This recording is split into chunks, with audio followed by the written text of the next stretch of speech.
Picture this. Friedrich Nietzsche, that philosophical sledgehammer of the 19th century, scrolling through modern social media. He sees tech billionaires quoting Marcus Aurelius between funding announcements. He watches as Stoicism for success dominates bestseller lists, and fitness influencers preach emotional detachment as the path to six-pack abs. His reaction, not scholarly interest or grudging respect, but absolute contempt. Stoicism is undeniably having its cultural moment, from Silicon Valley executives to celebrity podcasters, from Reddit forums to airport bookstores. Everyone seems to be carrying pocket editions of Seneca and preaching the gospel of focusing only on what you can control. This ancient Greco-Roman philosophy, with its emphasis on emotional restraint and acceptance of fate, has found an eager audience in our anxious, uncertain world. But there's one intellectual giant who would have watched this Stoic revival with thunderous disdain. Friedrich N., the German philosopher, didn't just disagree with Stoicism, he considered it a profound betrayal of human nature, a philosophy of life denial disguised as wisdom, spiritual anesthesia masquerading as strength. Today, we're diving into this philosophical showdown between two titans of Western thought, and the stakes couldn't be higher. They're fighting over nothing less than how we should live our lives. The cornerstone of Stoic philosophy is living according to nature, harmonizing with what they perceived as the universe's rational design. For the Stoics, the cosmos operates according to divine reason, a perfectly ordered system where everything unfolds according to rational principles. This is why Marcus Aurelius could write in his Meditations that whatever happens to us is part of a greater plan, and our task is simply to accept it with grace. N demolishes this premise with characteristic ferocity. In Beyond Good and Evil, he writes, "You desire to live according to nature, O you noble accuses Stoics of profound intellectual dishonesty. They project their moral ideals onto the universe, then claim to derive those same ideals from nature's example. Your pride wants to impose your morality, your ideal, on nature and incorporate them in her," he charges. The Stoic, contemplating the ordered cosmos, is less like a scientist discovering natural laws, and more like a child, seeing faces in the clouds, finding only what they already put there. Stoicism's approach to emotions, the pursuit of apatheia and ataraxia, which is also known as freedom from disruptive passions and tranquility, represents for N not psychological maturity, but a profound diminishment of human potential. In The Gay Science, he offers a visceral metaphor. The Stoic exercises himself in swallowing stones and worms, glass shards and scorpions, and not feeling any disgust. His stomach is supposed to become indifferent in the end to everything that the accidents of existence might pour into it. This image captures N's central objection.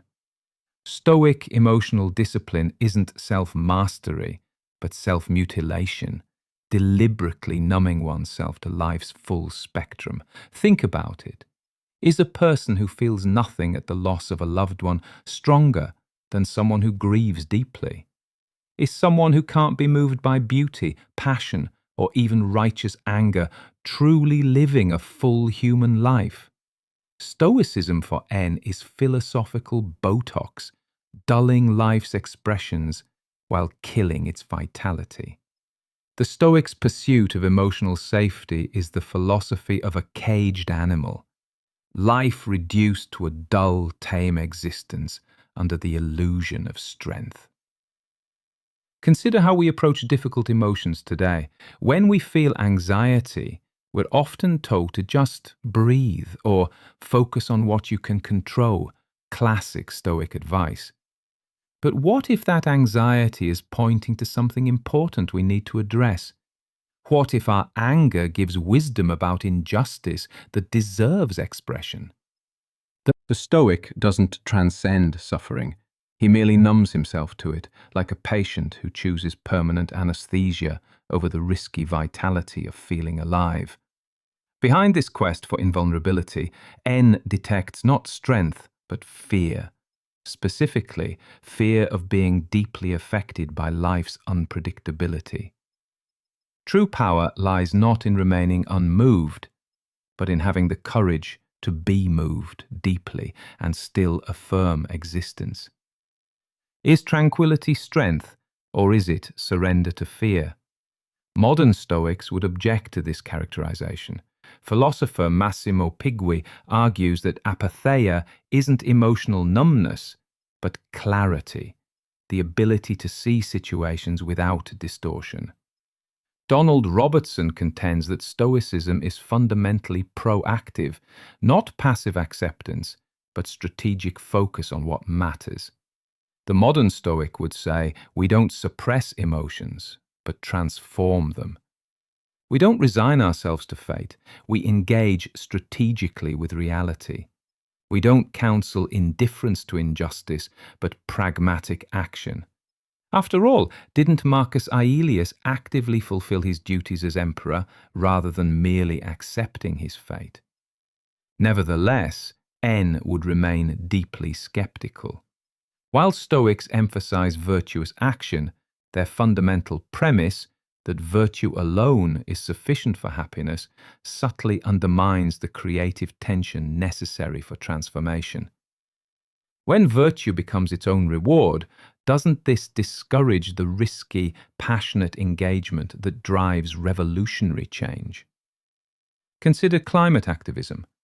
A strict Stoic might focus solely on personal virtue, reducing their carbon footprint, living simply, while accepting that the global climate crisis is largely beyond their control. A Nietzschean approach might embrace the creative anger that fuels movement building, the passionate commitment to transforming what seems unchangeable.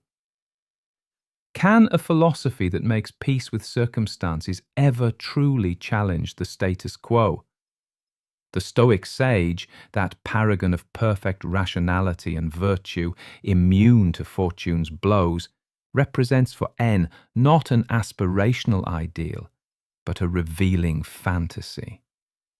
Even the Stoics acknowledged this figure was more theoretical than actual, a north star by which to navigate rather than a destination to reach. I mistrust all systematizers and avoid them, N declares. The will to a system is a lack of integrity. The Stoic philosophical structure attempts to impose conceptual order on the messy reality of human experience. N would see the Stoic sage not as an ideal, but as a corpse too disciplined to realize it has already died. A philosophical taxidermy project that preserves the form of human greatness while draining it of all vital fluids. The sage's bloodless perfection represents not humanity's highest achievement, but its ultimate betrayal. The sage's supposed achievement of perfect tranquility through perfect rationality fundamentally misunderstands what makes us human. Our contradictions, our passions, our capacity for both creation and destruction. What is the seal of liberation, N asks? No longer being ashamed in front of oneself. Where Stoicism seeks freedom through rational control over the self, N finds liberation in honest self-acceptance, embracing even those aspects of ourselves that resist rational mastery. What makes this critique particularly devastating is that it undermines Stoicism not just as incorrect, but as psychologically impossible. The Stoic conception of human nature resembles an architectural blueprint that ignores the actual materials available for construction. N's alternative, the will to power and the Übermensch. Where Stoicism offers self-restraint, N champions self-expansion. His concept of will to power isn't about dominating others, but the fundamental drive behind all life, the impulse toward growth, complexity, and self-overcoming. While Stoics seek to minimize suffering through acceptance, N sees suffering as transformative fuel for human greatness. Think about it this way. Would you rather be a stone, unmoved by the storm, or the storm itself, shaping the landscape with your force? The Stoic aims to be the still ocean. N urges you to be the crashing wave. The Übermensch, often translated as over or Superman, embodies this philosophy in action. Unlike the Stoic sage, who achieves perfection through rational detachment, the Übermensch creates meaning through passionate engagement, transforming suffering into self-mastery by shaping their own values instead of inheriting them. Embracing contradiction as strength rather than weakness, and affirming life without metaphysical consolations, they craft a deeper, self-determined existence. Consider artists who channel personal trauma into powerful creative work, entrepreneurs who fail repeatedly before revolutionizing an industry, or activists who transform their anger at injustice into world-changing movements. These aren't people who practiced stoic detachment from their circumstances. They're individuals who fully embrace their experiences, including suffering, and transform them into something meaningful. Non-flourishing doesn't promise tranquil but vitality, a life characterized by intensity, creative power, and joyful wisdom. Like a bow drawn taut, human greatness emerges precisely from opposing forces held in productive tension, rather than resolved into artificial harmony. Where the Stoic sees the tempest of human passion as something to be calmed, Nan sees it as energy to be harnessed. The Stoic builds walls against life's storms. Nan builds windmills, transforming resistance into power. One philosophy seeks immunity from life's chaos. The other seeks to ride it like a dangerous and magnificent beast. So, would you rather be a tranquil pond or a powerful river carving its own path? Stoicism's emphasis on personal virtue, independent of external conditions, carries an inherently conservative impulse. By treating poverty, oppression, or injustice as preferred indifference that do not hinder true fulfillment, Stoicism raises difficult questions. If happiness is possible even under extreme hardship, why challenge the systems that create suffering? If a slave can achieve eudaimonia while remaining enslaved, does this not implicitly validate existing power structures? This dynamic plays out in modern workplaces, where corporate stoicism subtly reinforces compliance. Many companies promote stoic principles through mindfulness programs, radical acceptance, and the mantra of controlling what you can control, all while maintaining exploitative practices. Tech firms that encourage resilience among overworked employees, yet resist meaningful structural change, use stoicism as a tool not for empowerment, but for endurance. By teaching workers to adapt rather than organize, stoicism becomes a philosophy of survival within an unjust system, rather than a means of transforming it. Just look at Amazon, where warehouse workers face grueling conditions while the company promotes wellness initiatives that teach employees to manage their stress rather than addressing its root causes. Or consider how resilience training in schools often focuses on helping children adapt to broken educational systems rather than fixing the systems themselves. A similar pattern emerges in politics. Figures like Seneca counseled emperors on virtue and moderation, yet rarely questioned the legitimacy of empire itself. Even as he advised Nero to rule justly, he remained complicit in a fundamentally unjust system. Stoicism refines individual character, but stops short of imagining radical structural change, focusing on personal integrity within the status quo, rather than challenging the foundations of power. N, in contrast, refuses to accept inherited systems as immutable. When he proclaimed, "I am dynamite," it was not empty bravado, but a commitment to creative destruction. Where Stoicism offers peace within the system, Nietzsche calls for its annihilation. He demands that we break from inherited constraints, burn away what is lifeless, and create something truer to the chaotic vitality of existence. One of Nietzsche's most penetrating insights is that philosophies are never merely abstract intellectual positions, but expressions of psychological types. In Beyond Good and Evil, he writes, "Gradually, it has become clear to me what every great philosophy has been, a confession on the part of its author, and a kind of involuntary and unconscious memoir." Applied to Stoicism, this perspective reveals how the philosophy might appeal particularly to individuals with specific psychological dispositions, those who find uncertainty intolerable, who seek clear principles for navigating complexity. This doesn't invalidate Stoicism, but contextualizes it as one possible response to human vulnerability, rather than universal wisdom. Nietzsche's own philosophy similarly appeals to different psychological types: those who experience restriction more painfully than uncertainty, who find established systems stifling. Each philosophy speaks to different existential fears. Stoicism addresses the fear of being overwhelmed by external forces and internal passions, while N addresses the fear of diminishment through excessive control and resignation. Each philosophical system offers medicine for different diseases of the soul. Think about your own temperament.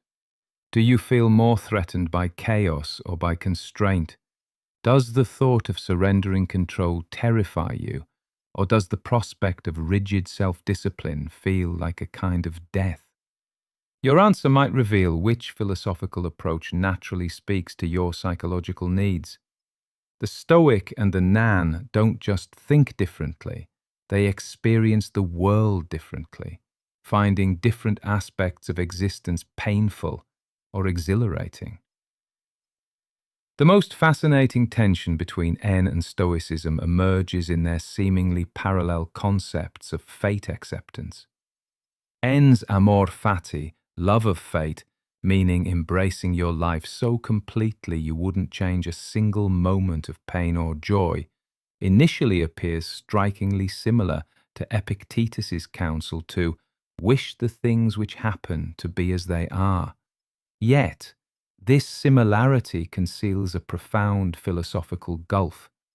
The Stoic accepts fate because it flows from a providential cosmic order, ultimately rational, ultimately good.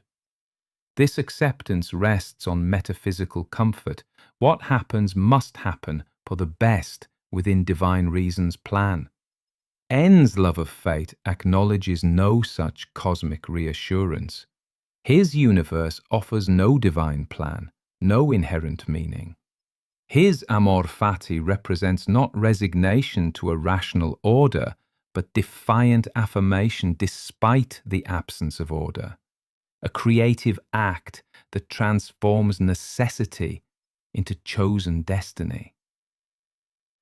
My formula for greatness in a human being, N writes, is amor fati, that one wants nothing to be different, not forward, not backward, not in all eternity.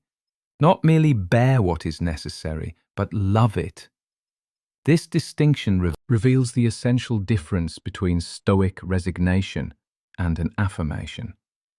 Where the Stoic seeks peace through acceptance of cosmic design, N creates meaning through the artistic transmutation of brute necessity. Consider how differently these philosophies approach personal tragedy. The Stoic finds solace in the belief that even terrible events serve some rational purpose within the cosmic order. When a loved one dies, the Stoic reminds himself that death is natural, unavoidable, and part of a larger plan he cannot fully comprehend but must accept. N offers no such comfort. When tragedy strikes, there is no cosmic purpose to discover. Instead, he proposes something more radical, the creative transformation of suffering itself, taking the raw material of one's fate and reimagining it as meaningful, not because it was meant to be, but because one wills it to become meaningful. The artist who channels grief into a powerful work isn't accepting fate as the Stoic would. They're transforming it through creative will. Our contemporary Stoic revival, with its emphasis on emotional regulation, acceptance of uncontrollables, and focus on personal virtue, would likely strike N as symptomatic of our cultural moment, an era where self-optimization replaces self-creation, where emotional management substitutes for passionate engagement.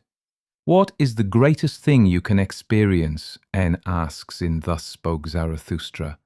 It is the hour of great contempt, the hour in which even your happiness becomes loathsome to you, and so also your reason and virtue.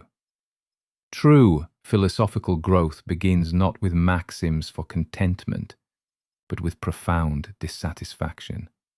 Look at how Stoicism is marketed today as a productivity hack, a stress management technique, a way to become a more efficient employee or entrepreneur. The philosophy has been stripped of its deeper ethical dimensions and repurposed as a psychological tool for functioning better within existing systems, rather than questioning or transforming them. In a world facing unprecedented challenges, technological transformation, democratic fragility, ecological crises, is calm acceptance our highest virtue? Or might we need the creative disruption N championed? The Stoic division between what we can and cannot control might appear prudent, but doesn't meaningful change often begin precisely by refusing to accept supposed limits on what humans can transform? The civil rights movement, feminist revolution, and environmental activism all began with individuals rejecting established boundaries between the controllable and uncontrollable. Had they adopted strict Stoic principles, accept the social conditions of their time as externals beyond their control, would these transformative movements ever have emerged? When Martin Luther King Jr. declared, "I have a dream," was he practicing Stoic acceptance of reality or Nan creation of a new reality? The philosophies of Stoicism and Nan thought both address life's fundamental uncertainty, but differ in their aims. Understanding when to apply each requires recognizing the distinct challenges life presents. Stoicism serves best in moments of acute crisis, providing immediate emotional stability. When your flight is cancelled and raging won't help, Stoic principles offer practical wisdom. It offers clarity and objectivity in situations that demand effective action and helps navigate circumstances that truly cannot be changed, like terminal illness or natural disasters. When emotional restraint prevents harm, Stoicism becomes a necessary anchor. Nietzschean thought, in contrast, is vital when stagnation threatens growth. It thrives in moments requiring creative reinvention, when challenging unjust systems demands passionate commitment, and during transformative periods that call for embracing uncertainty rather than resisting it. When confronting systemic racism or environmental destruction, Nan creative passion may drive more meaningful change than Stoic acceptance. Moving between these approaches is not arbitrary, but requires philosophical discernment, the wisdom to recognize which mode a situation demands. The true skill lies in knowing when to build Stoic fortresses and when to embrace Nietzschean dynamism. This oscillation between restraint and expression, acceptance and creation, mends the natural rhythms of life itself. Wisdom emerges not from rigid adherence to either philosophy, but from the ability to shift fluidly between them, containing multitudes, as Walt Whitman might say. Perhaps N's critique serves not to invalidate Stoicism, but to contextualize it, to reveal it as one possible response to human vulnerability, rather than the universal wisdom it sometimes presents itself as. As N himself acknowledged, there are many kinds of eyes, and consequently, there are many kinds of truths, and consequently, there is no truth. The question isn't which philosophy is universally correct, but which illuminates your particular path at this particular moment. So in facing life's challenges, ask not only what would a Stoic do, but also what would N do, and recognize that the answer that serves life today may differ from tomorrow's truth. Share this video with someone who thinks